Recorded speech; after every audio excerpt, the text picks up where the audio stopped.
নিশিৰতে থাপিলো শংকৰ শিৰোমণি কণ্ঠতে থাপিলো নাম। এদিন মানে মই এনেই গুণগুণাই আছিলো, তাবলাটো বজাই আছিলো, গুণগুণাই আছিলো। তেতিয়া মানে তেওঁ ক'লে যে তুমি দেখোন গান ভাল গোৱা, সেই ধৰ্মেন্দ্ৰ। জন্মনি সপোনতে আহিবা, দুচকুতে ভাহিবা। এডমিশ্যনটো ধৰ্মেন্দ্ৰক দি দিব লাগে বুলি যুৱকখিনিক কিয় ক'ব লগা হ'ল? তাতেই আপোনালোকে বুজিব পাৰিছে যে সেই সময়ত ধৰ্মেন্দ্ৰৰ অৱস্থা বা ঘৰৰ অৱস্থা পাতি বৰ ঠিক নাছিলে। তোমাৰে টুপি চকুলো পাৰে মই পাম মোৰ দাম। আকৌ লাষ্টত মানে মই দুটা গান গালেহে ৰাইজৰ মনটো ভাল লাগে। লাষ্টতো আকৌ গাব লাগে। সেই ক্ষেত্ৰত মানে ভাল লাগে যে ইমান ধুনীয়াকৈ মকামিলাৰে এজন ল'ৰাক উঠাই দিয়াত গাঁওখনৰ বা যি যুৱক সকলৰ যি অৱদান আছে সঁচাকৈ ভাল লাগে, নহয় জানো? এনেকুৱা গান গাই গাই সি ছোৱালী পলুৱাইও আনিলে বাৰু।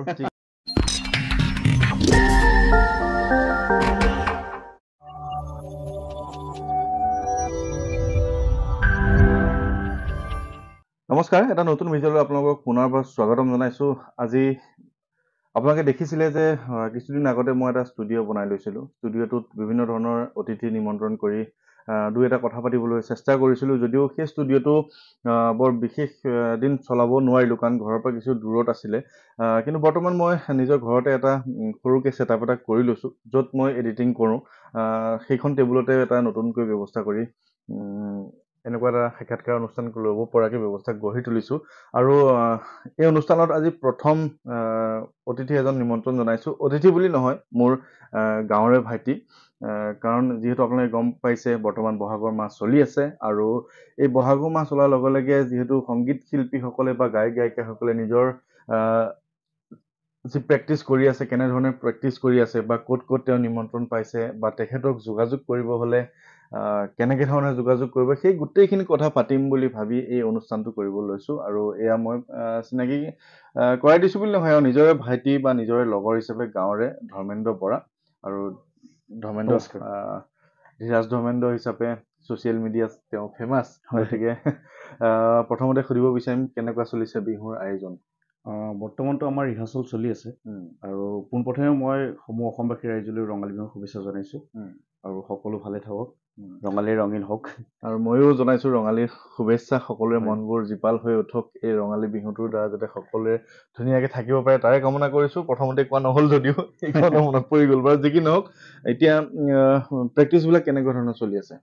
প্ৰেক্টিচটো এতিয়া চলি আছে আমাৰ বিহুৰ আগন্তক, যেনেকৈ আমি ৰিহাৰ্চেল কৰিছিলোঁ এতিয়াও তেনেকৈ ৰিহাৰ্চেল কৰি আছোঁ। আৰু ৰাইজৰ যোৱাবাৰ প্ৰগ্ৰেম কৰিছোঁ, এইবাৰো তেনেকৈ আগবাঢ়িছোঁ ৰাইজৰ আশীৰ্বাদ লৈ। ৰাইজৰ আশীৰ্বাদ লৈ চলি থাকিম। আৰু এতিয়া বৰ বেছি দেৰি নকৰোঁ, প্ৰথমতে যিহেতু বিহুৰ বতৰ, বিহু এটা যদি শুনি লওঁ মনটো ভাল লাগিব। ঠিক আছে, বিহু বুলি ক'লে বিহু এটাই গাব লাগিব। জন্মনি সপোনতে আহিবা, দুচকুতে ভাহিবা, মৰমেৰে মাতিবা, ঐ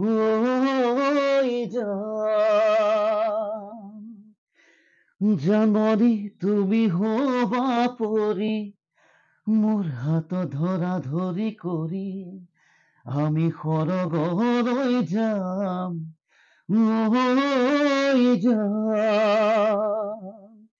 আমি সৰগলৈ যাম,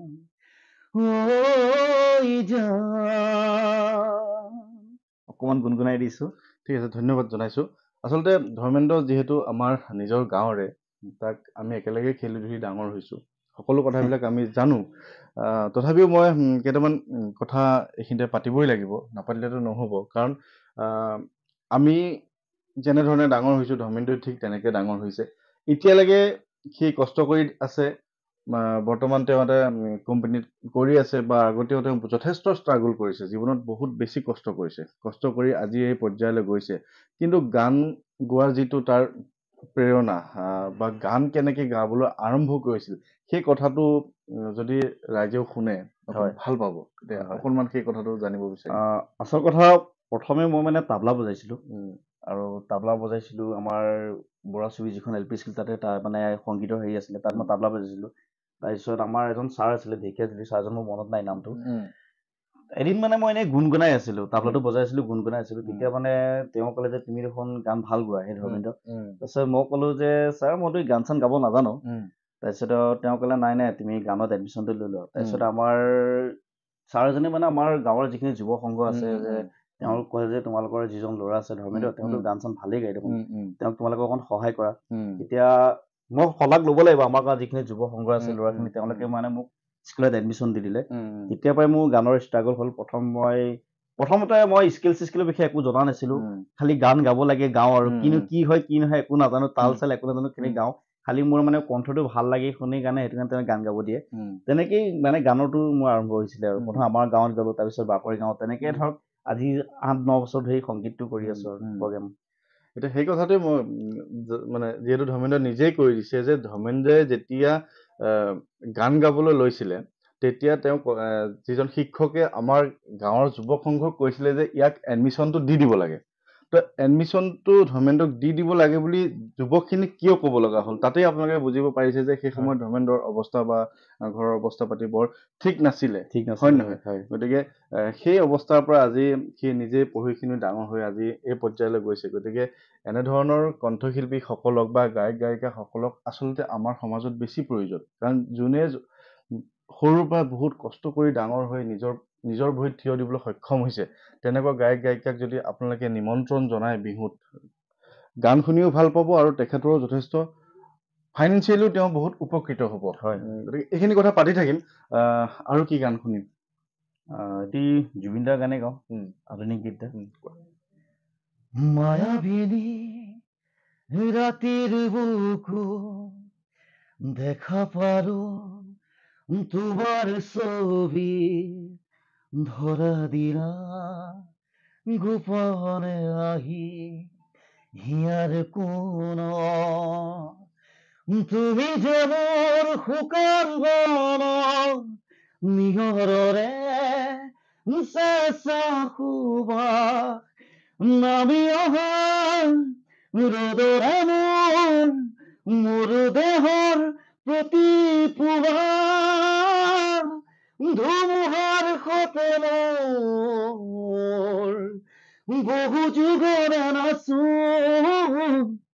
এন্ধাৰো সঁচে মোৰ বহু দিনৰে আপোন নিজানৰ গান মোৰ শেষ হ'ব ভাবো তোমার বুকুত মায়াবিনী রাতের বুকুত দেখা পারো তোমার ছবি ধরা দিলা গোপনে আহি হিয়ার কোন। ঠিক আছে, ধন্যবাদ জনাইছোঁ। আৰু এনেকুৱা ধৰণৰ গান আচলতে অডিয়েঞ্চসকলে যিসকল দৰ্শকে বেছি বিচাৰে নহয় জানো? আৰু জুবিন গাৰ্গৰ গানসমূহ বেছিকৈ বিচাৰে। আৰু কেনেকুৱা ধৰণৰ গান তলৰ পৰা ৰিকুৱেষ্ট কৰে বা কেনেধৰণে প্ৰেক্টিচ কৰি কোনকেইটা গান বিশেষকৈ যাব লাগে? এতিয়া মই যিমান বছৰৰ পৰা প্ৰগ্ৰেম কৰিছোঁ মই প্ৰথম হৰিনাম লৈ গান গাওঁ। আৰু তাৰপিছত ৰাইজৰ মানে যিবিলাক ধৰক এতিয়া জনপ্ৰিয় গীত কিছুমান হৈছে ধৰক বিদ্ৰোহী তেনেকুৱা কিছুমান গীত বিচাৰে। আৰু ধৰক মাছলৈ গৈছিলোঁ তেনেকুৱা যিবিলাক ধৰক ষ্টেজ পাৰফৰ্মেঞ্চ গান হয় মানে ধৰক সেইখিনি গান ধৰক ৰাইজে বেছি বিচাৰে। আৰু কিছুমান ধৰক কাগজ চাগজ মোৰ হাতলৈ দিয়ে যে দাদা এইটো গান গাব, কিছুমান ৰাইজৰ মানে গাব পাৰোঁ, কিছুমান গাব নোৱাৰোঁ, তেনেকুৱা ধৰণৰ থাকে। তথাপিতো এখন মঞ্চত কমচে কম ধৰি লওক ডাঙৰ ডাঙৰ গায়কবিলাকেতো 4-5টা বা 10টা গান গাই সামৰি দিয়ে। কিন্তু আমাৰ এনেধৰণৰ গায়ক গায়িকা যিসকলে ষ্টেজত গাই থাকে বহুত ৰাতিপুৱালৈকে গান গাব লাগে। গানো বহুত প্ৰেক্টিচ কৰিব লাগে নিশ্চয়। কিমান মান গান লৈ যাব লাগে? তাৰ মাজতো কিছুমান গান থাকি যায়। এতিয়া প্ৰথমতে মই যিখিনি ধৰক মই ৰিহাৰ্চেল কৰিছিলোঁ সেইখিনি গান গাওঁ, তাৰপিছত ৰাইজৰ ৰিকুৱেষ্টবোৰ মানো আৰু ৰাইজে যিখিনি ৰিকুৱেষ্ট কৰে সেইখিনি গান গাওঁ, তেনেকেই চলে আৰু। এতিয়া বৰ্তমানলৈকে কেনেকুৱা ধৰণৰ বুকিং আৰম্ভ হৈছে? এতিয়া মোৰ 3-4খনৰ প্ৰগ্ৰেম হৈ গৈছে বৰ্তমান বুকিং, কিন্তু বৰ্তমান মানে কমিটিবিলাকে ডেটবোৰ ফিক্স কৰিব পৰা নাই। 18-19 তাৰিখে এখন আছে বাৰু, জামুগুৰিত আছে, তেনেকে কৰি আছো আৰু। ঠিক আছে বাৰু। আৰু যদি ধৰ্মেন্দ্ৰক বিচাৰি কোনোবা কমিটিয়ে যোগাযোগ কৰিব বিচাৰে কেনেধৰণে যোগাযোগ কৰিব? যোগাযোগ মই বৰ্তমান এডভাৰটাইজ দিছো বাৰু, মোৰ ফেচবুক আছে প্ৰিয়ম পিংকু, তাত এডভাৰটাইজ দিছো, আৰু তাৰ পৰা আপোনাকো কৈছো আপুনিও অকণ সহায় কৰক, এডভাৰটাইজ দিয়ক। আমিতো আছো। বাকী এনে মোবাইল নম্বৰটো দৰ্শকক কৈ দিব পৰাকৈ মোবাইল নম্বৰটো মোৰ 9126500881। আকৌ কৈছো 9126500881। এই নম্বৰটোত যোগাযোগ কৰিলে ধৰ্মেন্দ্ৰক ডাইৰেক্টলি পোৱা যাব, নহয় জানো? হয় হয়, মোৰ লগতে থাকে। আৰু অন্য আজিকালি জানে যে এখন ফাংচন কৰিবলৈ যথেষ্ট পইচা লাগে, এজন গায়কৰ নামতো বহুত টকা খৰচ হয়। সেই হিচাপে কোনখিনি ক্ষেত্ৰত বেছি পইচা গুচি যায়? তোমালোকেওতো কাৰোবাক দিব লাগে, বহুত পইচা গুচি যায়। আমি মানে চাওক, এখন গাড়ী লৈ যাব লাগিব, গাড়ীক দিব লাগিব, আৰু লগৰ যিখিনি চলিছে তেওঁক দিব লাগিব, আৰু হেণ্ডছৰ খিনি আছে হেণ্ডছক দিব লাগিব। তাৰপিছত মানে যেনে তেনে ধৰক কিবা এটা থাকেগৈ আমালে, আৰু গোটেইখিনি ধৰক আমি দিওঁতেই যায়, লাষ্টত কিবা এটা থাকে আৰু। সেইটোতো কৰিবই লাগিব, কাৰণ আমি মানে যিখিনি সহযোগী শিল্পী লৈ যাওঁ তেওঁলোকক আমি দিবই লাগিব, আৰু লগত যিখিনি মানে ধৰক ফিমেল ছিংগাৰ যে তেওঁলোকে দিবলগীয়া হয়। আৰু যিহেতু গোটেই বছৰ এই বহাগ জেঠ মাহৰ পিছত আকৌ অহা বহাগ জেঠ মাহলৈ ৰৈ থাকিব লাগে, উপাৰ্জনৰ ক্ষেত্ৰতো কিছু বাধাৰ সৃষ্টি হৈ যায় গায়িকাসকলৰ। এতিয়া যিহেতু হৰিনাম এটা আৰম্ভ কৰা বাকীবিলাক ষ্টেজত, আমাৰ ইয়াতো এটা হৰিনাম আৰম্ভ কৰিলে ভাল হয়। ঠিক আছে। শিৰতে থাপিলো শংকৰ শিৰোমণি,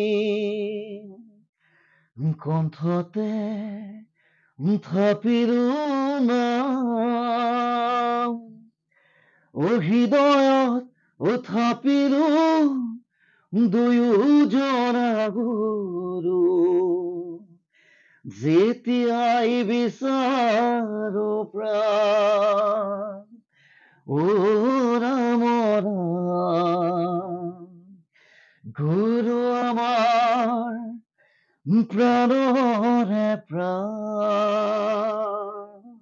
আচলতে যেতিয়া মঞ্চত উদ্বোধন কৰোঁতে প্ৰথম গানটো হৰিনামেৰে গোৱা হয়, সঁচাকে ভালো লাগে।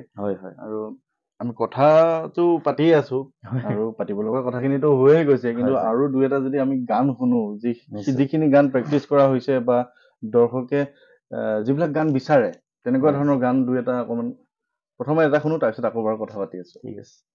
মাছলৈ গৈছিলো এজনী নাপালো, ঘৰলৈ আহিবই নিমখ ভাত খাই দিলো, এজনী ছোৱালী বহুত ভাল পাইছিলো, এটালৈ পলাই গল নেচুমা নাপালো, হেনো দিনে ধৰি মদ খাব শিকিলো, ভাং খাব শিকিলো, আনৰে চকুতে বেহাদৰা হলো মই।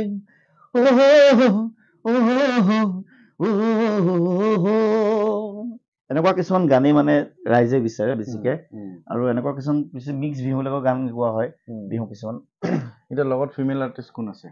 ফিমেলটো মোৰ বহুত আছে বাৰু, কিছুমানৰ প্ৰগ্ৰেম ডেটৰ মতে থাকে, তেওঁক লৈ যাব লগা হয়, মিলাই ল'ব লগা হয়, 4-5 আছে বাৰু তেনেকুৱা। এতিয়া আৰু এই যে গান গোৱাৰ ক্ষেত্ৰত কিছু বাধা কেতিয়াবা সৃষ্টি হয়, বা ধৰি লওক আৰম্ভণিতে ধৰ্মেন্দ্ৰই কৈছে ঘৰখনৰ সেই অৱস্থাৰ কথা, তেনেকেই ডাঙৰ হৈ গান আজি হেৰি কৰিছে, গাই ডাঙৰ হৈছে। এতিয়া সেই সময়ত কিবা মনত পৰে নেকি যে কিছুমান বহুত মানুহে ওপৰলৈ উঠাই দিব বিচাৰে, উৎসাহ দিয়ে, আৰু বহুত মানুহে তললৈ নমাব বিচাৰে, তেনেকুৱা কিবা আছে নেকি? বেলেগ ক্ষেত্ৰত মই পোৱা নাই, কিন্তু আমাৰ গাঁৱত সেইটো চিষ্টেম নাই, বৰ্তমানলৈকে পোৱা নাই, কাৰণ মোক বিশেষকে গাঁৱৰ মানুহে মোক যথেষ্ট সহায় কৰিছে, আৰু পইচা পাতিৰ ক্ষেত্ৰত সহায় কৰক নকৰক পিছৰ কথা, কিন্তু মানে সংগীতৰ ক্ষেত্ৰত যথেষ্ট সহায় কৰে আৰু উৎসাহ দিয়ে, সেইটো কাৰণে বেছি ভাল লাগে। আৰু আমাৰ গাঁৱৰ বুলি নহয়, বেছিয়া মানুহখিনিও মোক যথেষ্ট সহায় কৰে গান চান গোৱাৰ ক্ষেত্ৰত, আৰু সেইখিনি মানে মই তেজপুৰতো পাইছো, কাৰণ বিশেষকে মানে সঁচা কথা ক'ব গ'লে আমাৰ গাঁৱৰ পৰাই মই উঠিছো, আৰু সেইখিনি কাৰণে মই ধৰক গাঁৱৰ যুৱ সংঘ হওক ৰাইজক মই সদায় শলাগ ল'ব লাগিব। এইটো আমাৰ মনতো আছে, সেইখিনি সময়ত যিটো সময়ত ধৰ্মেন্দ্ৰ গান গাইছিলে, আমাৰ যোনজন মূল আমি আৰ্টিষ্ট মাতি আনো, তাৰ আগত কিন্তু ধৰ্মেন্দ্ৰই 2-4টা গান গাবই লাগিব, হয়নে নাই? হেন্স সেই আৰ্টিষ্টজনৰে থাকিব, সেই আৰ্টিষ্টজন গান গোৱাৰ আগতে কিন্তু ধৰ্মেন্দ্ৰৰ গান দুটা সেই আৰ্টিষ্টজনৰ পৰাই গাই, আকৌ লাষ্টত মানে মই 2টা গান গালেহে ৰাইজৰ মনটো ভাল লাগে, লাষ্টতো আকৌ গাব লাগে। সেই ক্ষেত্ৰত মানে ভাল লাগে যে ইমান ধুনীয়াকৈ মকামিলাৰে এজন ল'ৰাক উঠাই দিয়াত গাঁওখনৰ বা যি যুৱক সকলৰ যি অৱদান আছে, সঁচাকৈ ভাল লাগে, নহয় জানো? এতিয়া মাজতে এটা কথা কৈছিলে যে চৰকাৰৰ ফালৰ পৰা যে যিসকল আমাৰ গায়ক গায়িকা আছে তেওঁলোকে প্ৰথম ষ্টেজত উঠি হৰিনামটোতো গাইছে, তাৰপিছত এটা ভূপেন হাজৰিকাদেৱৰ স্মৰণ কৰি এটা গান গোৱাটো জৰুৰী বা হয় বা ভাল এইটো লাগে 2 বছৰ নহয় আগতে আছিলে, ময়ো গাইছিলো তেনেকে। এতিয়া ডক্টৰ ভূপেন হাজৰিকাদেৱৰ স্মৃতিত কিবা এটা গান শুনাব পাৰিবা নেকি? নিশ্চয়। মই যেতিয়া এই জীৱনৰ মায়া এৰি গুচি যাম, মই যেতিয়া এই জীৱনৰ মায়া এৰি গুচি যাম, আশা কৰো মোৰ চিতাৰ কাষত তোমাৰ সঁহাৰি পাম, নেলাগে মোৰ সোঁৱৰণি সভা, নেলাগে মিছা নাম, তোমাৰ এটুপি চকুৰ পাৰেই মই পাম মোৰ দাম, মই যেতিয়া এই জীৱনৰ মায়া এৰি গুচি যাম।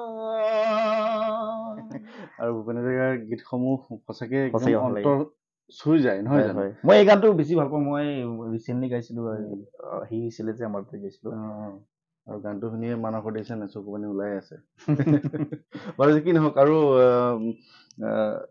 গাঁৱৰ ল'ৰা চেষ্টা কৰিছো এটা চেনেলৰ বা মোৰ যি চেনেলৰ যোগেদি ধৰ্মেন্দ্ৰ আগবাঢ়ি যাওক বা সমাজত প্ৰতিষ্ঠিত হওক, সকলোৱে তেওঁক বিচাৰক, আৰু তেওঁৰ নম্বৰটো যিহেতু দিছো, বিহু ফাংচনবিলাক চলি আছে বা ফাংচনৰ মানুহে ডেট ঠিক কৰি আছে, গায়ক যদি বিচাৰি আছে তেজপুৰৰ ওচৰে পাজৰে বা অসমৰ বিভিন্ন কোণত, তেওঁ ইতিমধ্যে অসমৰ বিভিন্ন ঠাইত গৈ গীত পৰিৱেশন কৰিছে, আৰু এইবাৰো এনেধৰণে এটা অনুষ্ঠান কৰি বিহুৰ সময়তে আপোনালোকক অকণমান জনাবলৈ চেষ্টা কৰিলোঁ। আপোনালোকে যদি ধৰ্মেন্দ্ৰক বিচাৰে তেনেহ'লে এই আগতে কৈ যোৱা নম্বৰটোত বা স্ক্ৰীণত মই নম্বৰটো দি যাম, আপোনালোকে যোগাযোগ কৰিব। আৰু বিশেষ অনুষ্ঠানটো দীঘলীয়া নকৰোঁ, আৰু গানো শুনিলোঁ, অনুষ্ঠানটো ভাল লাগিল আৰু মানে মন প্ৰাণ ভৰি পৰিল। গতিকে সকলোকে ধন্যবাদ জনাইছোঁ, লগতে ধৰ্মেন্দ্ৰকো ধন্যবাদ জনাইছোঁ, আৰু তোমাকো ধন্যবাদ জনাইছোঁ ইমান এটা সুবিধা দিয়া হ'ব। নাই মই সুবিধা দিয়া কথা নাই, আমি যিহেতু পাৰোঁ বা অনুষ্ঠান এটা কৰিবলৈ আৰম্ভ কৰিছোঁ, তোমালোক আহিলেহে মোৰ সুবিধা হয়, নহয় জানো? গতিকে ধন্যবাদ জনাইছোঁ, তোমাকো ধন্যবাদ জনাই আজি অনুষ্ঠানটো সামৰিছোঁ। নে লাষ্টত কিবা এটা শুনাব নেকি? কোৱাচোন কি শুনাব ৰাইজে? দিয়া কিবা এটা শুনোৱা, নিজৰ মতে শুনাই অনুষ্ঠানটো সামৰি দিওঁ আৰু। তুমি নাচনি এতিয়া যে গাভৰু হৈ আহাচোন কাষলে, অকণমান মৰম কৰো,